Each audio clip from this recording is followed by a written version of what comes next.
How does the game of universe begin?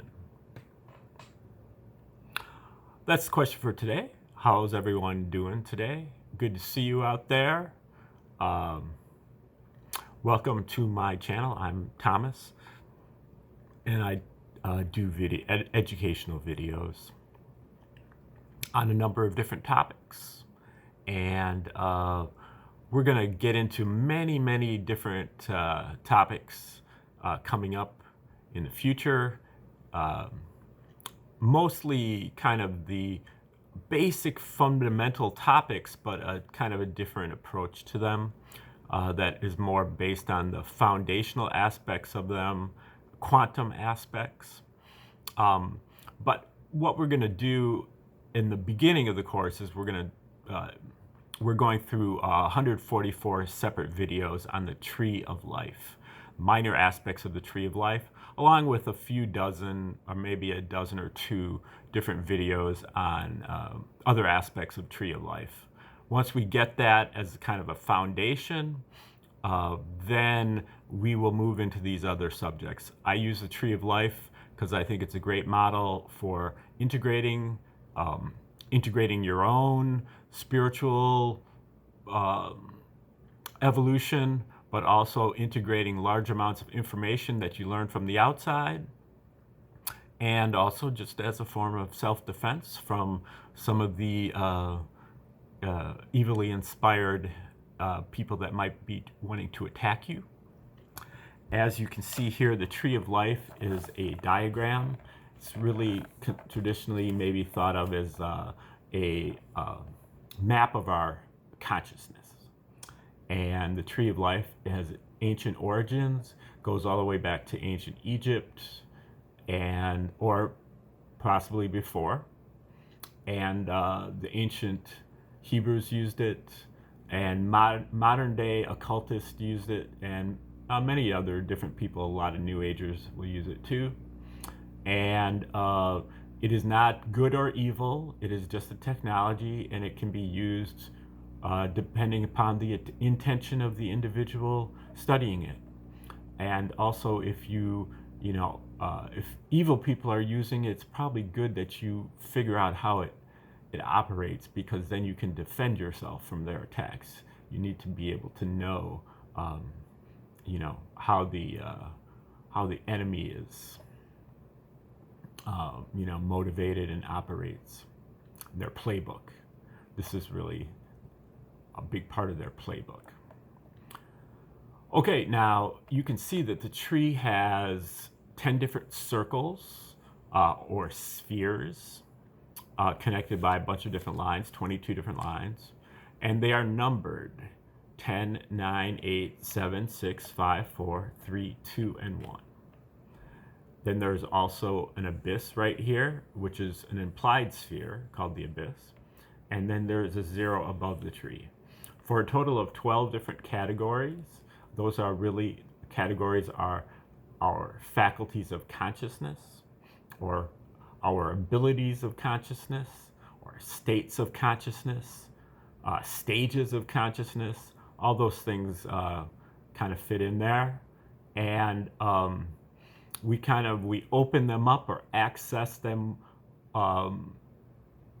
not one at a time and not in order, but in general, in one at a time in order. At a certain time, you might find yourself in an experience where you end up kind of accessing one of the spheres that's way out of your, you may only be here, and you may access this just for a glimmer or something like that. So you have some kind of, it doesn't necessarily occur in a linear fashion, but it generally does. Okay, then we're going to just enumerate each one of the spheres. Now, if you take all 12 of them together as the whole tree, you can shrink it down and you can apply it to each one of the spheres. So we call it fractalizing, and as above, so below, basically. And so you can break down each one of the 12 into another 12.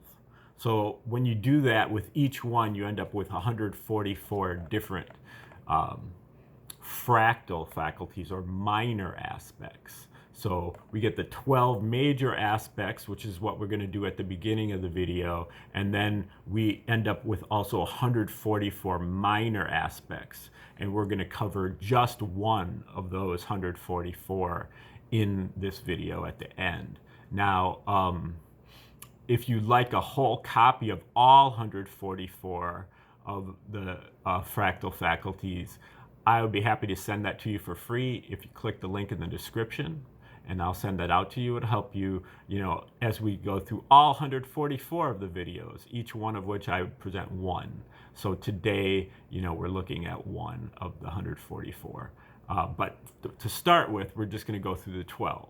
Now, the 10th sphere is really our survival or instinct. That is our faculty of consciousness here. Our instinct, our ability to keep ourselves alive, our life force, or the beginning aspects of our life force. Also fight or flight response, the law of the jungle, the state of nature, and the life force, the ability to keep ourselves alive even without our voluntary input. And we can, through our voluntary input, however, invert the 10th sphere. Through lusts and defilements and addictions, we can destroy our life force. So, our 10th sphere is going forward, but we can ruin it.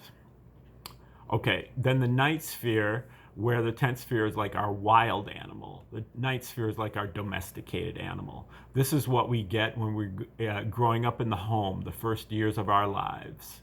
We are highly receptive because everything is fresh and new to us, wide-eyed, and we're watching mainly our caregivers in our home. And we watch what they do, and it fascinates us, and so we learn to try to imitate what they do. So we imitate what they do, and then we practice it over and over and over again until we get it, or till we get at least something close. And then we memorize that. So the 9th sphere is about learning, heightened receptivity, imitation, and practice, and then memorization. Okay, then now the 9th sphere is also not discerning, so it will copy anything, whether good or bad or right or wrong. The 8th sphere is similarly not terribly discerning, where the 9th sphere is our domestic sphere. The 8th sphere is really the public. So this is what you get when you go out into the real world. You go to church, you go to school, you go to all kinds of public places. You absorb the public opinions about things, the expert opinions coming from the guys in the white lab coats. You get the consensus worldview, the conventional wisdom, and all of these things go to form our belief systems and also our logical processes. So the 8th sphere is really about belief systems and logical processes. It's quite a complicated issue because a lot of times the 8th sphere is a trickster. And so the 8th sphere is not necessarily telling you the truth. And so you end up forming false beliefs, and you end up, it ends up kind of pressuring you into using false logic as well, like circular reasoning, rationalization, false premises to start the logic process. So also hearsay, and you can fall into a situation where a false consensus, and you think that since everybody knows that makes it true, and it doesn't. So what we have here is we have a situation where at the 9th sphere, or at 10th and 9th sphere, when we have experience, but what they tell us is true, conflicts directly with our own experience, we're somewhat forced to accept or at least give lip service to the A-sphere, because the A-sphere is where really all the resources are. It's supposed to be the measure of success, and it's supposed to be, the goal of your life. So we need to really be able to use our, not invert our logical processes, because we can end up rationalizing that and saying, oh, well, I reject my own experience because everybody says it's this way. This is the emperor wears no clothes kind of situation. We need to be able to be strong enough in ourselves, keep our logical processes out, and to say that makes no sense. The emperor clearly isn't wearing anything. And even if we give lip service to it, which we may need to do just to get into the A-sphere, we move on, because we recognize that this is only the third, faculty we're opening. We have a lot more faculties to go. So don't fall into thinking this is the be all and end all and the goal of your life. It's just another step. Rational thinking and belief systems. They have their place, but they're not the whole as they're presented as being. Okay, then we move over to the seventh sphere. If the A-sphere is the real world, the seventh sphere is the imaginary world. And this imaginary world is really an alternative to the A-sphere. So you imagine a better world than what you saw over in the A-sphere. Oh, they lie a lot over there. They exaggerate. They twist the truth. But in the world I imagine, it would be much different. And you also use your inspiration. Maybe you saw other people standing up in that same way and that inspired you. You have intuition, which is really wondering. You go inside, you have curiosity about how things are, how could things be better, and you go inside and you get answers. Those answers are correct answers, but you have to be able to properly translate them into your own, knowledge system, and you may not do that correctly. So you have to verify your intuitions. You also have a creative spark and ability to put things together in novel ways, and a pleasure principle ability to put things together in pleasing ways for you and other people. You put all those together, you kind of end up with a creative offering, which could be a book, or could be a poem, a song, or an invention. And it also has to be developed. And so that's really kind of what your creative or your higher calling is. At the A-sphere, they just tell you, be a doctor, be a lawyer, be an astronaut or whatever. But here you're cultivating the very best version of yourself based on your strengths, weaknesses, affinities, and your situation, and the world situation. So the best version of yourself to contribute to the world. And so you kind of put all those things together, and that moves you further up the tree. You're motivated to get to the sixth sphere, which is really our center, our outer center at least, and our essence as free will. Free will adding up to our ability to pay attention, our ability to make decisions. Unfortunately, most of the time we pay attention to the lower spheres, especially 8 and 9.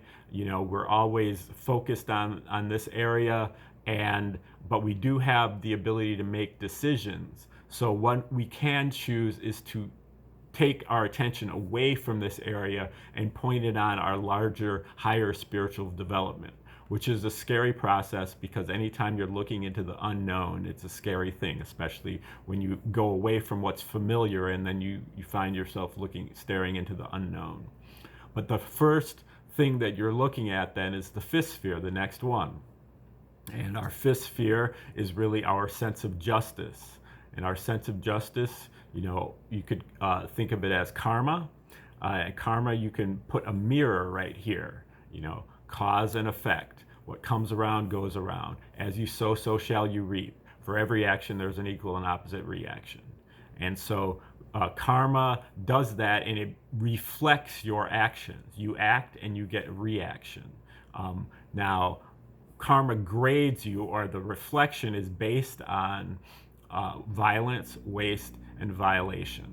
So if you act wastefully, you get wasteful action in return, and so on.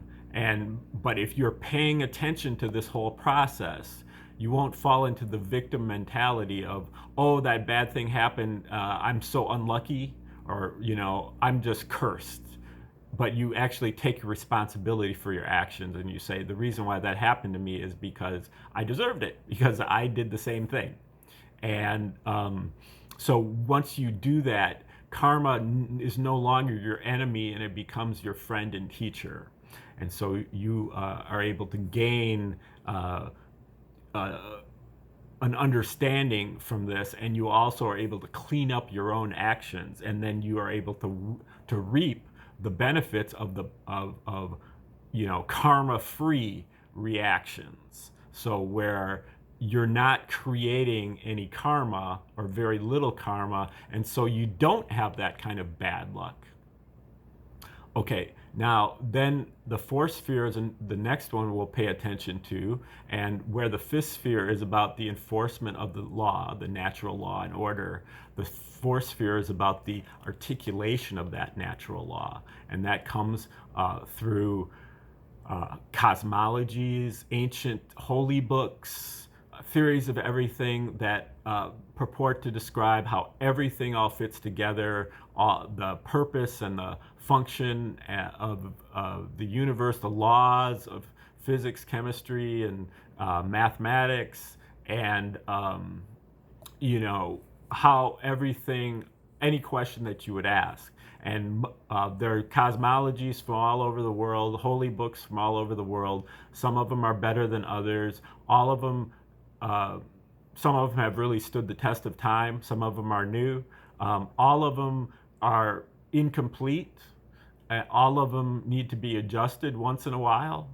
But the approach here at the fourth sphere is one of synthesis or syncretism, whereas the fifth sphere is about analysis, the fourth sphere is about synthesis. And so you study as many of these as you can, and then you use your intuition in order to dig in to your inside and your heart, and to figure out how you can put them all together in a coherent framework for you. Because you also put your own experiences into it. Again, you have to be able to verify your intuitions through your own experiences and investigations, but you also have to be able to do the homework before you start this process. You have to really study this stuff, because otherwise your intuition will make no sense to you. Okay, then we also have here the universal love and the universal language, universal law. So these are really all the universals. And when we're talking about universal law, here we're talking about law as as observation, as investigation, as experiment, as measurement. These are, you use objective properties or subjective, but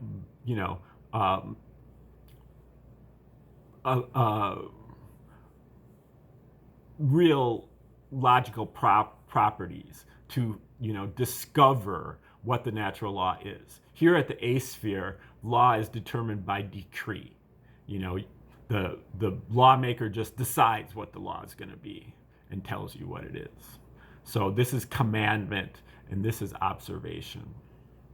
Okay, then if we go toward the abyss here, the abyss has to do with our psychic powers. This is really having to do with omens, coincidences, synchronicities, anomalies, things that stand out and kind of buck the trend of statistics. And they stand out in your mind as being really weird or strange, or, that is a trigger for you to recognize that this is an important thing to pay attention to. And it also contains within it a course of action to take. And so that's the two parts: recognizing the omen and then acting upon it. Psychic heat, psychic receptivity, and psychic heat, respectively. So unfortunately, the psychic heat action requires courage again, because you're basically jumping out into the unknown. Okay, then at 3, 2, and 1, we have at the top of the tree, we have our divine faculties within. We have omnipotence, all powerful, omniscience, all knowing, and omnipresent, all present, all at once. Omnipotence is really the power to fulfill our mission that we declared way down here. And we use the letters of the alphabet and other sacred rhythms to kind of tap these individually. And there are many equations and formulas in order to tap specific potentials or faculties that we have. So we go through synchronized sound. We get to this through really coherent light or clear light. This is really where we're able to shut off our thinking process.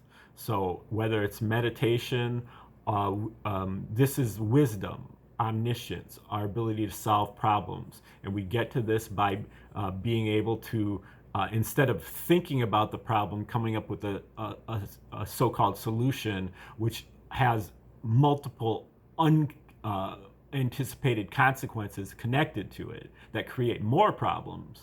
We solve the problem outright by not thinking about it, which clears our mind to the point where we can really see through the mind, and we see the image at the center. And this image is wisdom. We see it as wisdom. And so these are the solutions to our problems. And other people's potential solutions for other people, and even able to avoid our own problems. Okay, then at the first sphere, this image of wisdom, when we actually not only just see it, but merge with it, this is a unifying factor, because this is our deepest center, our higher self. And when we merge with our deepest center, we're recognizing that we're merging with everything, because everything has the same deepest center. So we're unifying everything here. This is the all, the everything. And where this is the everything, the zero is the nothing. Okay, it's the zero is nothingness and a total mystery. We'll be talking about that a little today here. But the nothingness, this is everything and this is nothing. And they're both part of the creator, but the everything is the universe and the nothing is the not universe. This is not part of the universe. Okay, and so that's the introduction to the 12. Now we want to get to the one of the 144 minor aspects, and that's how does the game of universe begin? And that corresponds to fractal, the last one, number 144. So this is the last one, and so this is the zero sphere, but it's actually the 10th fractal of the zero sphere. In the zero sphere, you count up from 0, 1, 2, 3, 4, 5, 6, 7, 8, 9, 10, with the abyss in there. Whereas with the other spheres, you count down. So the 10th fractal of the zero sphere is the last one presented, number 144. It's called Integration and Manifestation. 10 defiles, 10 perfects, 10 completes. Stage 144 is about how, now that we have learned the rules, the stage is set for the game clock to start. We can use primordial numbers, the transcendent functions such as pi, phi, and e, along with the Platonic solids to create all other forms.